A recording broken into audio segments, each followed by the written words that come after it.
Good morning, YouTube. Well, at least it's morning in my neck of the woods. Welcome back to another daily scuttlebutt with Ivy's Family Factotum. I am Anson. Gladys is actually on her way to another town. She's heading to Walmart.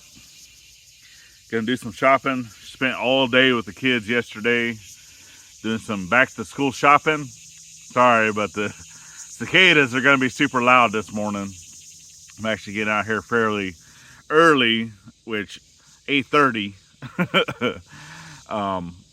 Hey, I'm technically retired, so I still like to sleep in, but we actually got up at like 6:30 this morning, and I have a feeling here coming soon, which we're not gonna divulge that information just yet, but I think here soon we're gonna be waking up early, a lot more often. Well, I mean, other than the kids having to go back to school type stuff, but yeah. Anyway, got my coffee. I'm still drinking my first cup of coffee, which I don't know. A lot of times I only drink one of these and then I'm done, especially in the summer. And then, which is in the pot that I have is like 6 cups. What fills this up, I guess, for the normal amount of coffee is like between 4 to 6. Okay.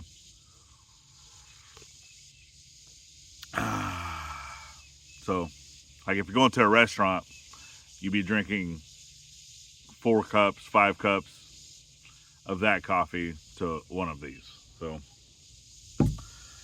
oh yeah, winter time though, I'll drink coffee all day.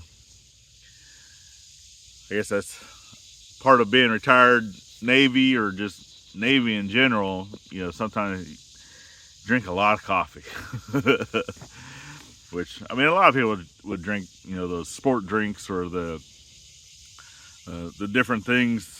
You know, I guess the Army was like the Rippets. I know whenever I went to Iraq to go work with the Army as a full Navy battalion that went to Baghdad that was assisting working with the Army. Counter rocket and mortar defense using the Navy CWIS system. You know, it was upgraded to fit onto a 40-foot lowboy trailer and then modified to, instead of looking for missiles that come at you at a high rate of speed, to start looking for more rockets and mortars that are slower or have a different flight trajectory, right? So that's what I did. I enjoyed it. I loved it. Got some souvenirs. Yes, during that time that I was there, I stayed on the base mostly, so you weren't like involved in a lot of gunfights and stuff like that, but they would have gunfights over at like the main entry point coming into the base, and sometimes those rounds they would still come into the base. We didn't necessarily have to walk around with, you know, flat gear or bulletproof anything, right?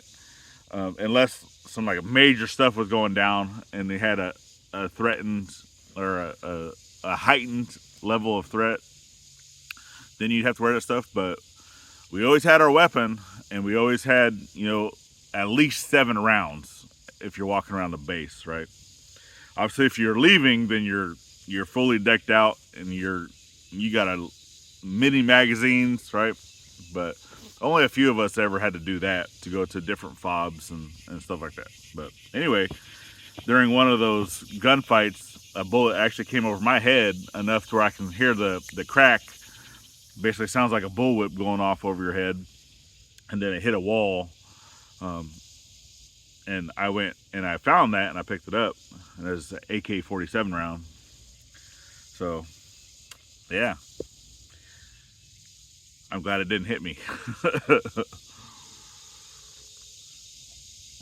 But that's just a little bit of a Navy story this morning. Where am I sitting?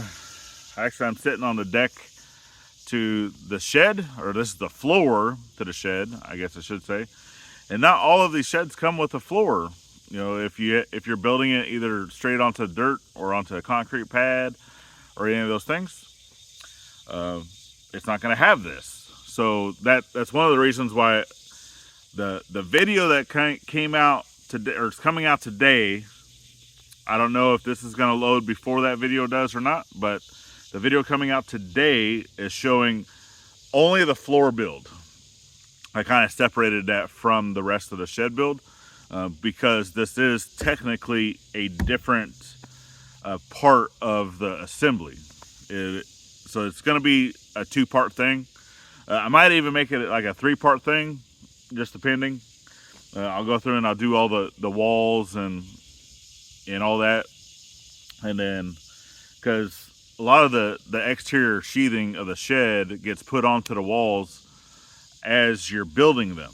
Well, we're kind of going to do an extra step that's not included in the book, and that's utilizing house wrap. So the house wrap, obviously normally you want your house wrap to go all the way around, and we are going to kind of do that, but the difference is in the corners, right? Because you're building all the walls on this deck, but they're individual pieces, okay? And then you're having to put the siding on as it's laying down, and then you stand it up as one unit. So the pieces of the house wrap, right, is going to be in pieces. So we're going to try to seal that up, you know, the best we can as we're putting those 2 wall sections together, and also, you know, utilizing some. I'll probably utilize some spray foam and stuff like that on the interior in those gap areas, because we're trying to make this as sealed as possible because mom and dad are going to be living in it. So this is basically going to be a tiny home. Right, it's a shed turned into a tiny home, even though it's not going to have like a kitchen and a bathroom and a shower, and just, it's not going to have all that, because they can do that in the RV. You know, we do plan on building another shower, like an exterior shower. Well, it's going to be probably inside of another shed because we do plan on doing a second shed for a laundry space up here. That way we're not having to go all the way over yonder back to the other tent once we move the RV. So with that being said, yes, spilling some beans a little bit, we are going to have another shed build. It's going to be a lot smaller though. It's going to be a lot smaller shed. We won't need to build a floor for it. It's going to be sitting right up here on top of the concrete slab. Actually, I can turn you guys around. Over there where that pile of rocks is on top of the slab, that's where it's going to sit. So because there's already a pipe in that slab area, because that's where the laundry room was for this house that we're still having to clean up all the mess from when we burned it down. And we plan on routing that plumbing and that water there, because it just goes, so it's gray water, right, from your washing machine. We do use, you know, safe soaps and things like that for nature. So it's just going to go straight to the ground, and it basically leads down, because everything flows that way and back kind of behind me, because behind me is the creek, quite a ways, but so the land does slope that direction and that direction. So with the water, right, it will shed off, and it will go to that creek. But trust me, that creek is not the cleanest, because it comes from cow pastures first. So it's going through all that cow poop and pee and all that stuff, all the water runoff from these the ridges, because our property has a ridge on it, and that's behind you guys, right? I give you a quick look. So all that's ridge, which I actually need to go up there today, because I need to attach a chain and come along or something like that, because I need to be able to move this deck over. But you guys will be able to see that over on the main channel. So make sure that you're getting over there, you're subscribing. And if you're new here and you're not subscribed, this is just our side channel to where we come and we sit and we actually get to interact and comment and all those things. And you guys get more of the story behind the scenes, right, of what's going on here on the Ivy Rancho. Okay. And yeah, that's about it. That's what I'm doing. That's what I'm doing today. I'm out here while it's still nice and cool. The girls are up in the RV playing some Minecraft this morning. And yeah, I'm going to be over here working. Gladys is out doing some shopping, some grocery shopping, some other stuff she had to take care of in town. And then once she gets back, she has an appointment she has to do in town here. And then she might or might not be back in time, you know, to be able to help me with building some walls. So we'll see what happens. But all right, you guys, I'm gonna go ahead and jump off here and I'm gonna get to work. Definitely appreciate you guys for following our journey. Last but not least, remember to always thank a veteran at every chance you get, not only on Veterans Day, and we'll see you on the next one.